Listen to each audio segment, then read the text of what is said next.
16 नवंबर वैसे तो देखा जाए आम दिनों की तरह ही है ये तिथि भी, पर विशेष है आज पत्रकारिता से जुड़े लोगों के लिए।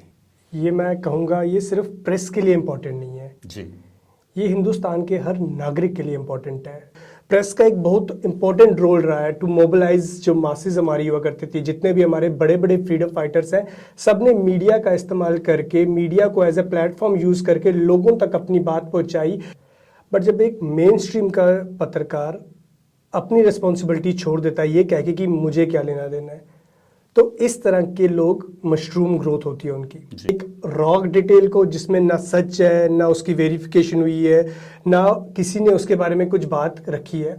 एक मैच्योर सा बंदा कैमरा और माइक लेके आता है और अपने आप को पत्रकार बताता है। सच को रिपोर्ट करोगे ना तो समझिए आपने किसी का साथ नहीं दिया। ये कंटेम्प्रेरी चैलेंजेस है मीडिया के। कुछ भी हो जाए, आप कल्चर बचाना चाहते हो, हेरिटेज बचाना चाहते हो, लैंग्वेज बचाना चाहते हो, वो भी पत्रकार, बिल्कुल that's part of your profession. सत्य कहेंगे, सत्य लिखेंगे, सत्य चलेंगे। 16 नवंबर वैसे तो देखा जाए आम दिनों की तरह ही है ये तिथि भी, पर विशेष है आज पत्रकारिता से जुड़े लोगों के लिए। ये खास दिन है क्योंकि आज है पत्रकारिता दिवस। तो पत्रकारिता दिवस की आप सभी दर्शकों को हार्दिक शुभकामनाएं, और पत्रकार बंधुओं के लिए मैं कहता हूं शुभकामनाएं। और इसी विषय पे आज वार्तालाप के लिए मैंने अपने साथ स्टूडियो में आमंत्रित किया है। पत्रकारिता से जुड़े रहे और आज खास करिए इसी विषय का अध्ययन करवा रहे हैं जम्मू यूनिवर्सिटी में बतौर एक प्रोफेसर लेक्चरर के तौर पर ये शिक्षक हैं। बच्चों को आज पत्रकारिता के गुण जो है वो अपने साझा करते हैं, पढ़ाई भी करवाते हैं, अध्ययन करवाते हैं। मेरे साथ हैं डॉक्टर प्रदीप बाली जी। डॉक्टर साहब आपका स्वागत है। Thank you so much sir. खास करके पत्रकारिता के साथ जुड़ा हुआ दिवस, पत्रकारिता दिवस, इसकी मान्यता जो है वो मेरे ख्याल में शुरुआत हुई थी 1966 में। मान्यता तो काफ़ी दिनों बाद मिली थी, शायद 10 साल के बाद 1978 में शायद इसको मान्यता मिली थी। जी सर। क्या कहना चाहते हो इस दिवस के विशेष? अगर आप बच्चों को तो अध्ययन करवाते हो, पर आम जनता के लिए, आम पत्रकार कुछ ऐसे भी हमारे जिन्होंने शायद पढ़ाई नहीं, एक्सपीरियंस के साथ ही पत्रकारिता में जुड़े हैं, बिल्कुल उनके लिए देखिए आज का जो हमारा नेशनल प्रेस डे मनाया जाता है, ये मैं कहूँगा ये सिर्फ प्रेस के लिए इम्पोर्टेंट नहीं है जी, ये हिंदुस्तान के हर नागरिक के लिए इम्पोर्टेंट है। ऐसा माना जाता है अगर आपने किसी भी देश की हेल्थ के बारे में पता करना है तो वहाँ का मीडिया कितना फ्री है, कितना रिस्पॉन्सिबल है, वो चेक कर ले। वहाँ से उस डेमोक्रेसी के बारे में आपको पता चल जाता है। तो आज का ये जो दिवस हम मना रहे हैं, नेशनल प्रेस डे, ये हम मना रहे हैं to acknowledge the establishment of press council of India, जो 1966 में आपने जैसे बात बताई, 66 में जो आया, 1966 में प्रेस काउंसिल ऑफ इंडिया, जिसको हमारे पहले प्रेस कमीशन की तरफ से 1952 में जो बनाया गया था, उनकी तरफ से रिकमेंडेशन आई थी तो बनाया गया था। देखिए अगर हम बात जिस टाइम की कर रहे हैं, आज से कोई 50-60 साल पुरानी बात कर रहे हैं, जब इस चीज़ को लाया गया था, ये तब की बात है जब हमारा जो प्रेस परिवार था वो एक मिशन को एकम्प्लिश करके आया था। जो हमारा मिशन था ब्रिटिशर से आज़ादी लेने का। हम 47 में अभी आज़ादी की लड़ाई लड़ के आए थे। ज़रूरी नहीं है सबने हथियार उठा के लड़ाई लड़ी। प्रेस का एक बहुत इम्पोर्टेंट रोल रहा है टू मोबिलाइज जो मासेस हमारी हुआ करती थी। जितने भी हमारे बड़े बड़े फ्रीडम फाइटर्स हैं, सब ने मीडिया का इस्तेमाल करके, मीडिया को एज ए प्लेटफॉर्म यूज़ करके लोगों तक अपनी बात पहुंचाई। ये बताया लोगों को कि आपके हक क्या है और आपको ब्रिटिशर्स कैसे एक्सप्लॉइट कर रहे हैं और हम इस बारे में क्या कर सकते हैं। फिर जब देश आज़ाद हुआ उसके बाद जो गवर्नमेंट्स थी, जो पब्लिक थी, जो पॉलिसी मेकर्स थे, उनको ऐसा लगा कि अब हमारे मीडिया के पास करने के लिए कुछ नहीं है, तो वो प्राइवेट पर्सनल अटैक्स कर रहे हैं। बिल्कुल सेंसेशनलिज्म में आ चुके हैं। उनका जो क्वालिटी है वो कम हो चुका है, जो स्टैंडर्ड है मीडिया का वो कम हो रहा है। तो इसलिए प्रेस कमीशन बनाई गई थी।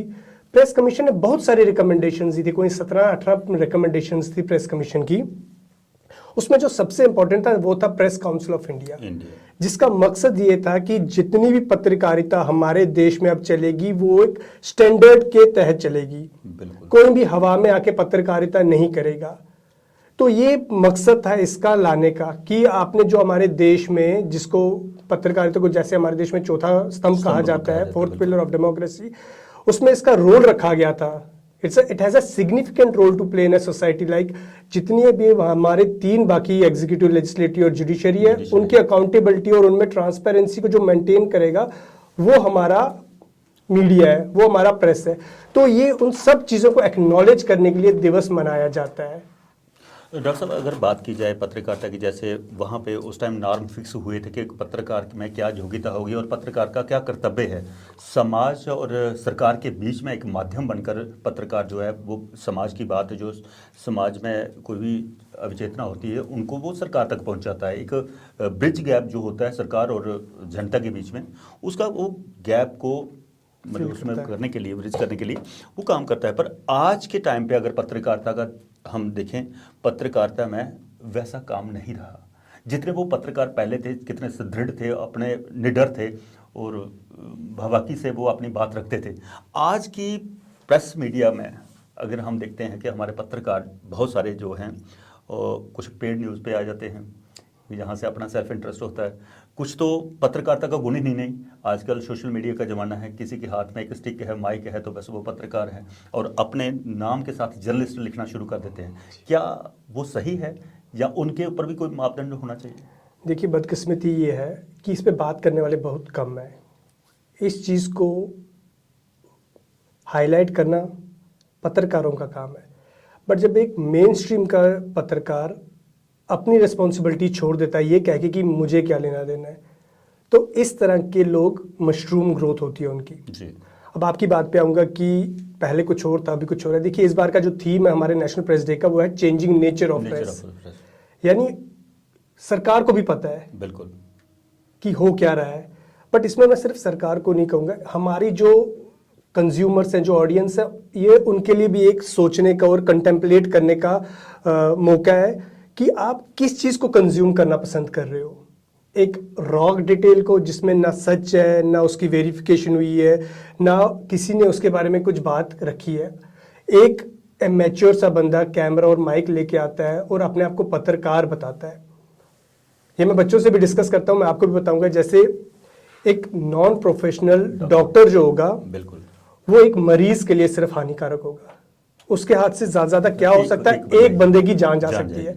बट जो आजकल हमारा एक इकोसिस्टम क्रिएट किया गया है, ये जो सोशल मीडिया जर्नलिज्म स्टार्ट हुआ है, इसकी वजह से क्या हो रहा है, एक सोसाइटी पूरी खराब हो रही है, समाज के ऊपर इसका प्रभाव पड़ रहा है। तो हमें इसको इस नज़र से नहीं देखना चाहिए कि ये सिर्फ माइक और कैमरे की बात है, ये एक नैरेटिव सेट करने की बात है। जैसे आपने ही कहा कि मीडिया का पूरा एक फेस लिफ्ट हो चुका है। पहले हम बात कर रहे थे कि एक दृढ़ और एक स्टेडफास्ट हमारा जर्नलिज्म हुआ करता था, जिसमें पत्रकार जो होते थे वो अपनी बात रखना जानते थे, कैसे बात रखनी है।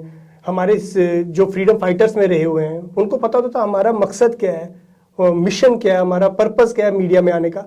आजकल जिसको कुछ भी नहीं मिल रहा, जोसेफ कॉर्बल करके एक राइटर है, जर्नलिस्ट भी थे, सीनियर जर्नलिस्ट, उन्होंने कहा था कि पत्रकारिता एक ऐसा फील्ड बन चुका है, एक ऐसा प्रोफेशन बन चुका है कि 4 दिन में आप इसको सीख सकते हो और जैसे कोई अच्छा मौका मिलेगा 1 सेकंड में इसको छोड़ सकते हो। सो इमेजिन इसकी स्थिति कैसी है।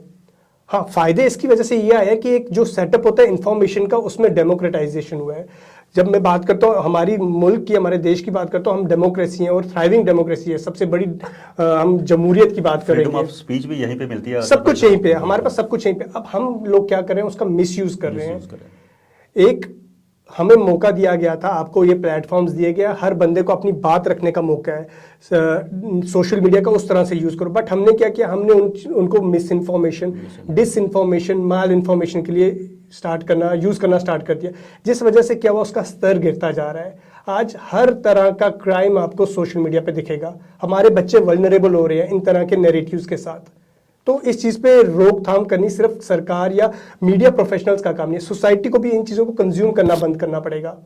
बिल्कुल सत्य बात है। जैसे ही प्रेस काउंसिल का गठन हुआ था तो उसमें जो एग्जीक्यूटिव बॉडी बनी थी उसमें कुछ नुमाइंदे सरकार के भी थे, जिसमें राज्यसभा और लोकसभा से भी 5 सदस्य उसमें इंक्लूड किए थे, क्योंकि वो आपस में सरकार की कोई भी योजना होती थी तो वो भी डिस्कस करते थे, और जो समाज में कोई त्रुटियाँ होती थी बाकी जो सदस्य होते थे वो वहाँ बैठ के डिस्कस करते थे।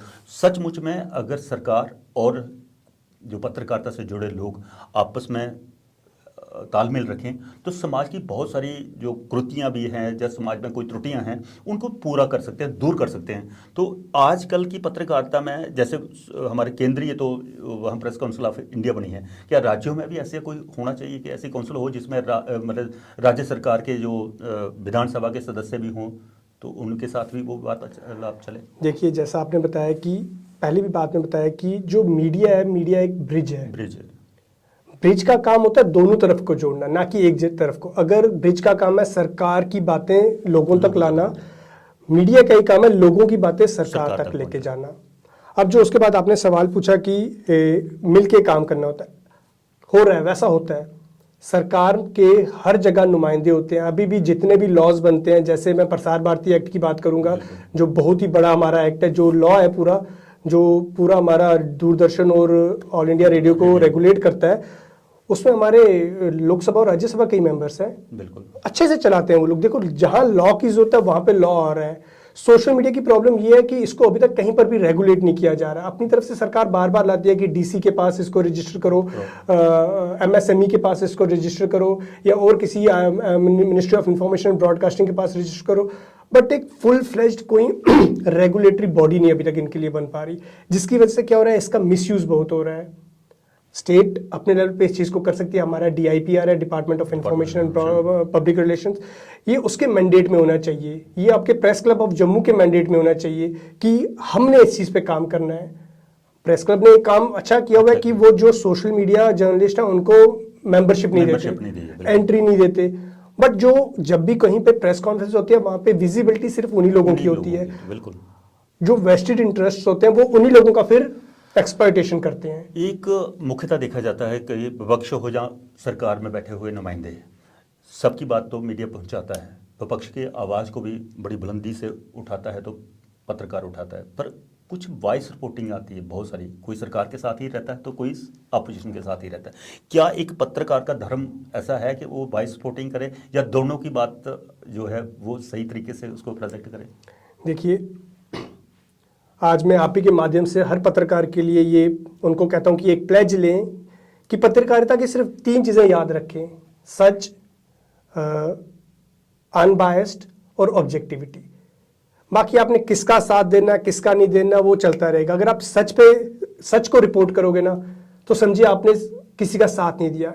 ये कंटेम्प्रेरी चैलेंजेस है मीडिया के, बिल्कुल बायस शो करना, इंक्लिनेशन शो करना किसी पर्टिकुलर पार्टी के लिए, ये चलता रहा है। और अभी क्या नहीं है, ये काफ़ी टाइम से चल रहा है। और हम इस टाइम ट्रांजिशन फेज में, ट्रांजिशन फेज इसलिए कहूँगा क्योंकि इस टाइम कन्वर्जेंस हो रहा है मीडिया का। हमारा ट्रेडिशनल मीडिया जैसे न्यूज़पेपर हो गया, टीवी हो गया, रेडियो हो गया, ये इस टाइम मर्ज हो रहा है न्यू मीडिया के साथ, जो एक इंटरेक्टिव फॉर्म है मीडिया की, इमर्सिव फॉर्म है, आपको अपने साथ मिला लेता है वो फॉर्म। तो उसके चलते जो वेस्टेड इंटरेस्ट के लोग होते हैं वो इनका मिसयूज करते हैं, कैसे अपना एजेंडा उनके ऊपर सेट करके।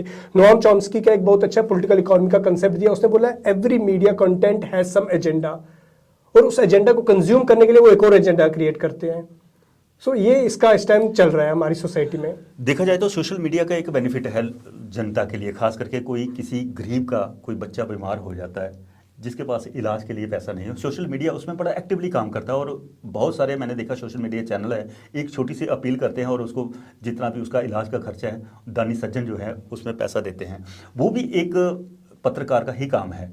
पर कुछ चीज़ें जो सचमुच में एक पत्रकार के लिए होनी चाहिए, वो पहले ही हमने कहा कि सरकार और मतलब आम जनता के बीच में जो गैप है, बहुत सारी स्कीमें हैं। मैं देखता हूँ कि बहुत सारी स्कीमें गवर्नमेंट लाती हैं पर वो जनता तक नहीं पहुंचती। आज भी हमारे लोग इतने एजुकेट नहीं है जिनको पता होगा कि सरकार की ये स्कीम है, फलाना स्कीम है, जैसे उज्ज्वला योजना है या कुछ बहुत सारी जो जिनको टीवी के माध्यम में ऐड आती है वो तो पता है। पर एक पत्रकार क्या किसी सरकारी स्कीम को विस्तार पूर्वक अगर लोगों तक पहुंचाए तो सरकारी बेनिफिट भी ले सकते हैं। जैसे सोलर अभी हम देख रहे हैं, सोलर पैनल लग रहे हैं, उसमें सब्सिडी है सरकार की, पर उस क्या एक पत्रकार का धर्म नहीं बनता कि उस चीज़ को भी हम हाईलाइट करें या वो पेड न्यूज़ बना के चलाना पड़ता है? आपने बहुत अच्छा इशू आज नेशनल प्रेस डे पे स्टार्ट किया। तो मैं पहले तो ये बात कहूँगा आपसे कि सरकार को इस चीज़ पे चाहिए थोड़ा सा कंसीडर करें इस चीज़ को कि जब भी कोई स्कीम लाते हैं एक बार पत्रकारों से वो डिस्कस कर लिया करें। एक छोटा सा वर्कशॉप पत्रकारों के लिए लगा लिया करें। ऐसे लगाती है सरकारें, लगाती है। अभी रिसेंटली बेंगलोर में हुआ था पत्रकारों के लिए, हमारे जम्मू से भी बहुत पत्रकार गए थे वहाँ पे चीज़ों को देखने की, कैसे वहाँ का क्या सिस्टम चल रहा है, कैसे इलेक्शन कमीशन का जो भी चीज़ें चल रही हैं। जब भी कोई नई स्कीम आती है उसके प्रोज एंड कॉन्स बता दिए जाने चाहिए पत्रकारों को, ताकि पत्रकार फिर अपनी उसमें जो उसकी अपनी एक एबिलिटी है चीज़ों को एक्सप्लेन करने की, स्टोरी टेलिंग की, वो उसको ऐड करके लोगों को आसान भाषा में सिखा सके। मैं आपको एक छोटा सा एग्जांपल देता हूँ। पिछले इसी फरवरी में, सर्दियों में, जनवरी फरवरी में हमारे बच्चों ने एक ICSSR का एक प्रोजेक्ट हमने लिया था, जिसपे हम देख रहे थे जो सरकार का प्रधानमंत्री जनधन योजना स्कीम जो उन्होंने एम्बिशियस स्कीम लॉन्च की थी, उसकी कितनी पेनिट्रेशन है हमारे बॉर्डर डिस्ट्रिक्ट्स में। यकीन करें लोगों को मीडिया के थ्रू पता नहीं चल रहा, जिसको तहसील ऑफिस, ब्लॉक ऑफिस से पता चल रहा है वो पता चल रहा है, मीडिया की तरफ से किसी को पता नहीं चल रहा।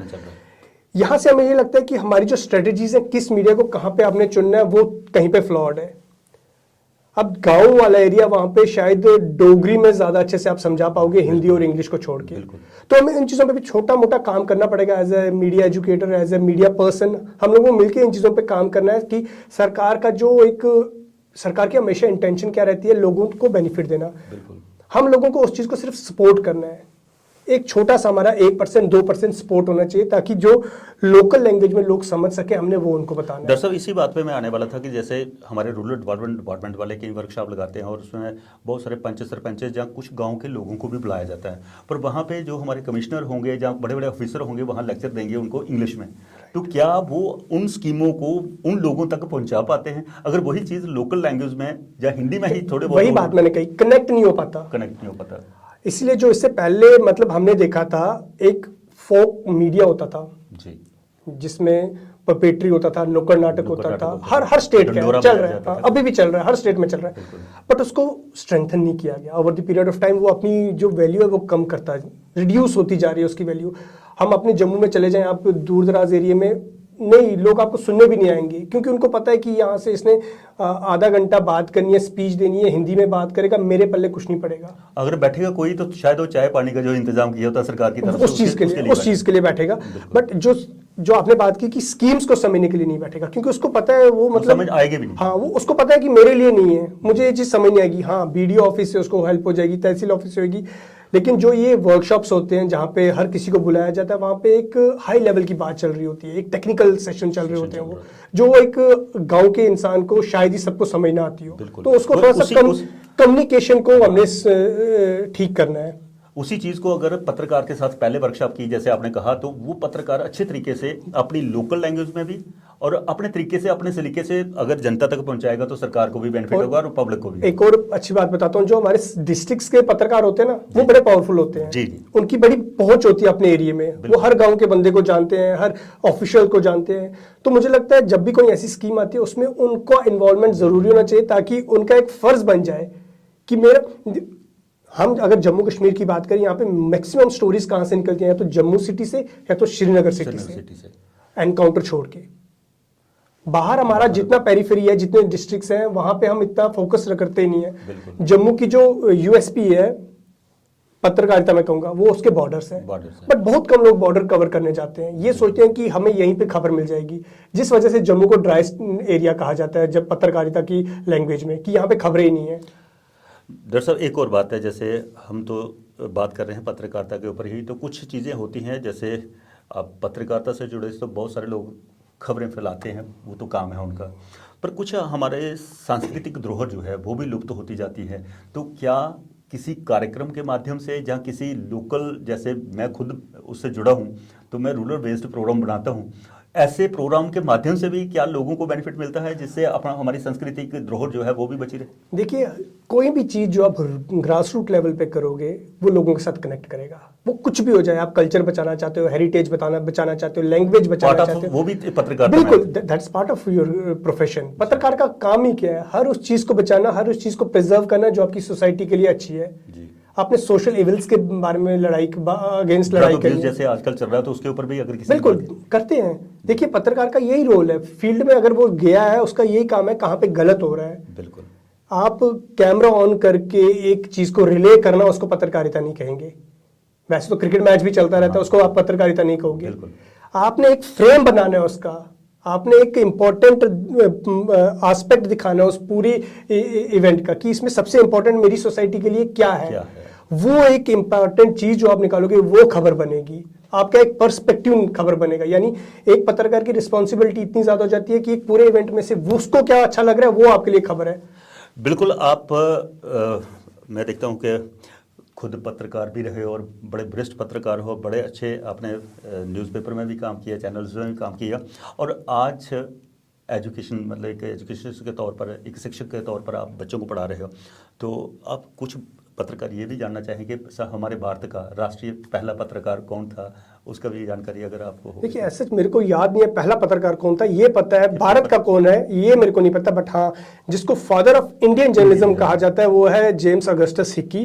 1780 में उन्होंने अपना न्यूज़पेपर लाया था जिसका नाम था बंगाल गैजेट। यानी हमारे यहाँ पे पत्रकारिता बहुत पुरानी है और उसी के साथ हमारे लॉज एंड रेगुलेशन चल रहे हैं। 1780 में उन्होंने पेपर लाया, 1799 में आपका पहला रेगुलेशन बनता है प्री सेंसरशिप लॉ, और उनके ऊपर भी बड़ी बंदिशें हुई थी बाद में, कुछ जब वो सरकार 2 साल के अंदर वो बंद हो गया था क्योंकि सरकार के अगेंस्ट। अब देखिए अगेंस्ट अलग चीज होती है।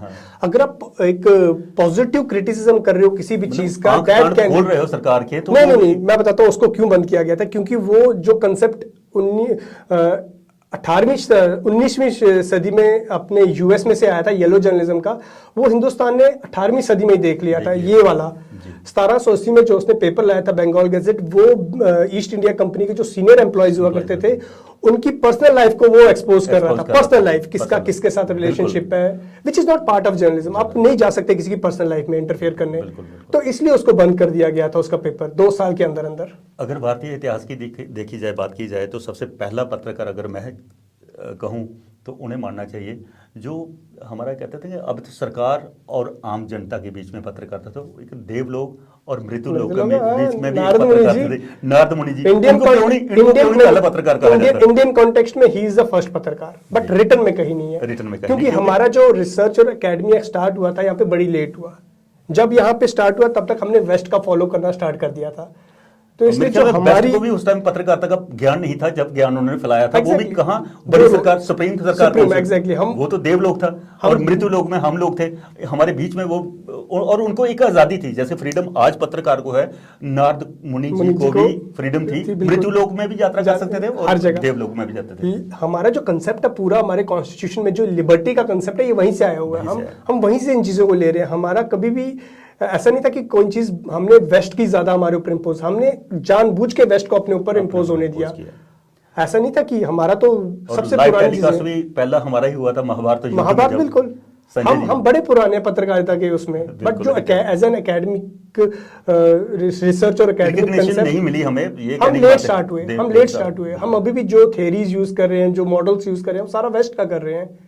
अमेरिकन बुक्स का पढ़ रहे हैं, अमेरिकन बुक्स को इधर उधर छेड़छाड़ करके अपना कंसेप्ट तैयार कर देते हैं, लोकल को नहीं अभी कर रहे। जैसे नारद मुनि जी की बात को, उनको नारद मुनि जी हो गया। उसके बाद आप देखिए अगर हम कम्युनिकेशन के बारे में पता करें, जो हमारे प्रॉफिट्स रहे जैसे गुरु नानक देव जी है, उनका कम्युनिकेशन पैटर्न आज तक किसी ने पढ़ने की कोशिश ही नहीं की कि कैसे वो कम्युनिकेट करते करते उदासियां लगा के चले गए, 4 उदासियां लगा के चले गए।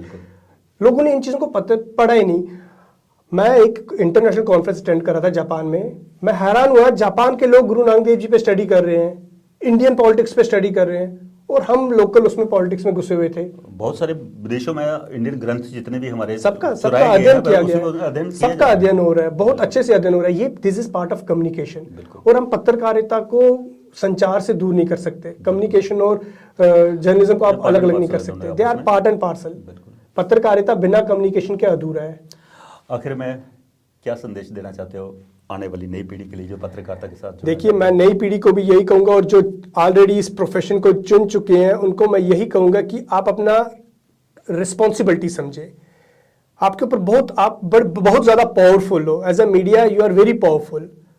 उस पावर को समझे और उस पावर का यूटिलाइज अच्छे से करें। आपका सोसाइटी के प्रति एक रिस्पॉन्सिबिलिटी है, उस रिस्पॉन्सिबिलिटी को समझे। आपका एक अल्फाज, आपका एक लिखा हुआ वर्ड सोसाइटी में कोहराम मचा सकता है। तो जब भी लिखें, जो भी कहें, हमेशा सोच समझ के कहें, पूरे तथ्यों के साथ कहें। यही मेरा संदेश है। प्लेज करें कि ऑब्जेक्टिव रिपोर्टिंग करेंगे। तो दर्शकों, आज के इस विशेष अंक में बस इतना ही। फिर कहीं मौका मिला तो फिर चर्चा होगी। धन्यवाद। जय माता दी।